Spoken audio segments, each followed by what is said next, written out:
आज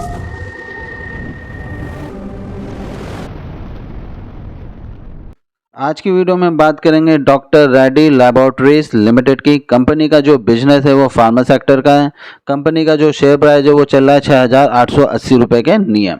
कंपनी ने हाल ही में क्वार्टर रिजल्ट अनाउंस करा है जिनमें कंपनी को नेट प्रॉफिट हुआ है 1392 करोड़ का। कंपनी ने स्टॉक स्प्लिट अनाउंस करा है 1:5 का। अगर आपके पास एक शेयर है तो 5 शेयर में कन्वर्ट हो जाएंगे, अगर आपके पास 10 शेयर है तो 50 शेयर में कन्वर्ट हो जाएंगे। तो कंपनी ने अभी इसकी रिकॉर्ड डेट फिक्स नहीं की है। जैसे ही रिकॉर्ड डेट के बारे में पता चलेगा आपको हमारे चैनल पे इन्फॉर्म किया जाएगा।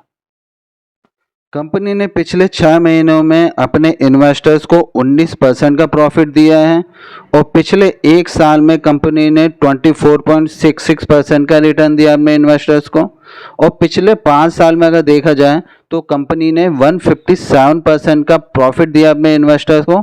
इसका मतलब ये है कि 5 साल पहले जितने भी इन्वेस्ट किया था उसका पैसा हो गया 2.5 गुना। कंपनी के अब फंडामेंटल चेक कर लेते हैं कि कंपनी के फंडामेंटल कैसे हैं।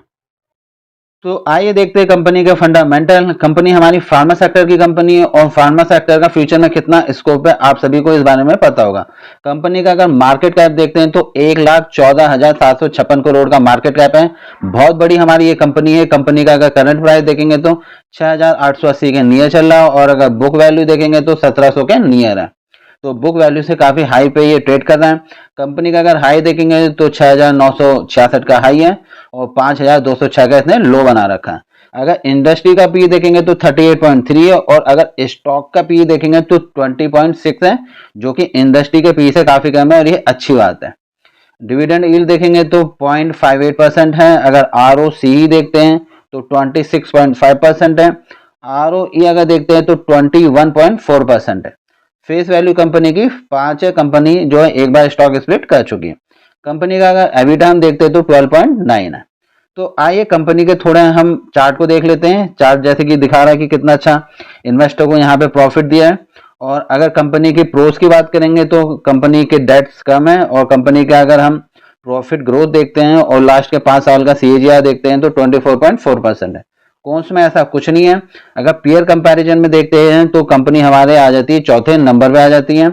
और अगर इसी में कंपनी का देखते हैं नेट प्रॉफिट देखते हैं क्वार्टर का, तो अगर आप देखोगे तो सिर्फ सन फार्मा से ही इसका जो है नेट प्रॉफिट जो है वो कम है और अदर से इसका जो है नेट प्रॉफिट वो ज़्यादा ही है। तो आइए कंपनी की थोड़ी हम देख लेते हैं क्वार्टर्स रिजल्ट। अगर कंपनी की हम सेल्स देखते हैं तो आपको कंपनी की सेल्स में दिखेगा कि कंपनी की सेल्स इंक्रीज ही हुई है। और अगर हम इसके नेट प्रॉफिट की बात करते हैं तो कंपनी का नेट प्रॉफिट इंक्रीज और थोड़ा डिक्रीज हुआ है बीच बीच में। लेकिन अगर पिछले कुछ क्वार्टर की बात करेंगे, लास्ट के 6 क्वार्टर की, तो कंपनी ने सही प्रॉफिट दिया है। कंपनी प्रॉफिटेबल है, लॉस मेकिंग नहीं है, तो काफ़ी अच्छी बात है। अगर कंपनी की हम ईयर ऑन ईयर का देखते हैं सेल्स, तो ईयर ऑन ईयर में अगर हम देखते हैं तो कंपनी ने जो है वो सेल्स इंक्रीज की है। और अगर हम प्रॉफिट भी देखते हैं कंपनी का तो कंपनी का प्रॉफिट भी इंक्रीज हुआ है अच्छा खासा ईयर ऑन ईयर में। तो ये काफ़ी अच्छी बात है कंपनी की। और क्योंकि हमें एक चीज़ पता है कि कंपनी क्या है, फार्मा सेक्टर की है, तो फार्मा सेक्टर में आपको पता ही है हमेशा जरूरत पड़नी ही पड़नी है। अब कंपनी अच्छा परफॉर्म करेगी तो आगे बढ़ेगी और बाकी तो कुछ कह नहीं सकते फ्यूचर में कब क्या हो जाए। अगर कंपाउंडेड सेल देखते हैं तो सेल्स कंपनी की हमारी लास्ट के 3 ईयर में 14% के नियर रही है। और अगर लास्ट के 3 ईयर में कंपाउंड प्रॉफिट ग्रोथ देखते हैं तो 41% दिखा रहा है। अगर स्टॉक प्राइस का CAGR देखेंगे तो लास्ट के 3 ईयर में 14% और लास्ट के 1 ईयर में 23%। और अगर रिटर्न ऑन इक्विटी देखेंगे तो लास्ट के 3 ईयर में 19% शो कर रहा है। अगर हम बैलेंस शीट में आके देखते हैं कंपनी के रिजर्व में जो पैसा है, अगर आप अच्छे से देखेंगे तो ये पैसा इंक्रीज हुआ है और क्योंकि कंपनी प्रॉफिटेबल है तो रिजर्व में पैसा इंक्रीज हो सकता है और जो कि अच्छी बात है। और अगर हम बोरोइंग देखेंगे तो कंपनी की बोरोइंग इंक्रीज डिक्रीज और यहाँ पे फिर से इंक्रीज हुई है। तो कई बार बिजनेस में थोड़ा सा हमें डेट लेना पड़ता है। और अगर हम देखते हैं प्रमोटर होल्डिंग्स को, अगर यहाँ पे आके हम देखते हैं तो प्रमोटर होल्डिंग कुछ ज़्यादा खास नहीं है। 26.65% यहाँ पे प्रमोटर होल्डिंग है। FI ने अपनी होल्डिंग यहाँ से कम की है, अगर आप नोटिस करेंगे कम की है, फिर इंक्रीज की है, फिर डिक्रीज की है। और अगर DIS की देखेंगे तो DIS ने अपनी होल्डिंग कम कर दी है। पब्लिक के पास कुछ क्वांटिटी आ चुकी है 24.7% के नियर। तो आइए अब देख लेते हैं स्टॉक स्प्लिट की न्यूज। तो कंपनी ने ये अनाउंसमेंट किया है 27 जुलाई को और इन्होंने स्टॉक स्प्लिट रखा है 1:5 का। अगर आप देखेंगे तो इसका मतलब अगर आपके पास एक शेयर है तो वो 5 शेयर में कन्वर्ट हो जाएंगे, अगर आपके पास 10 शेयर है तो 50 शेयर में कन्वर्ट हो जाएंगे। और एक चीज, जब स्टॉक स्प्लिट होता है तो जो शेयर प्राइस चल रहा है एक्स डेट के दिन उसको भी 5 से डिवाइड कर दिया जाता है। फॉर एग्जाम्पल, अगर आपका शेयर प्राइस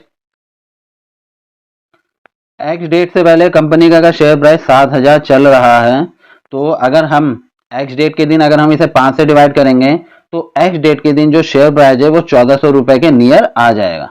तो ये है, बहुत सारे लोगों को नहीं पता होता है कि जब स्टॉक स्प्लिट होता है तो शेयर प्राइस भी जो है वो डिवाइड कर दिए जाते हैं, क्योंकि अगर आप खुद सोच के देखिए अगर 7,000 ही रहेगा स्टॉक स्प्लिट के बाद भी तो हर कोई इसे खरीद लेगा। ठीक है, क्यों? क्योंकि उसके तो एक के 5 शेयर हो गए तो उसे बेनिफिट होगा। बल्कि ऐसा नहीं होता है, शेयर प्राइस को भी हम क्या करते हैं, जितने आपको एक्स्ट्रा स्टॉक्स मिलते हैं, टोटल स्टॉक्स हो जाते हैं, उससे डिवाइड कर दिया जाता है, चाहे बोनस शेयर हो या फिर स्टॉक स्प्लिट हो। अभी तक आपने मेरा चैनल सब्सक्राइब नहीं करा है तो सब्सक्राइब कर लेना, जिससे आपको स्टॉक स्प्लिट और बोनस शेयर की न्यूज़ मिल सके। साथ ही साथ bulk deals and block deals की भी आपको न्यूज़ मिल जाएगी, आपको डिविडेंड की भी न्यूज़ मिल जाएगी और साथ ही साथ शेयर मार्केट के लेटेस्ट न्यूज़ भी आपको मिलती रहेगी। और अगर वीडियो पसंद आई होगी तो लाइक कमेंट जरूर कर देना और वीडियो देखने के लिए बहुत बहुत धन्यवाद।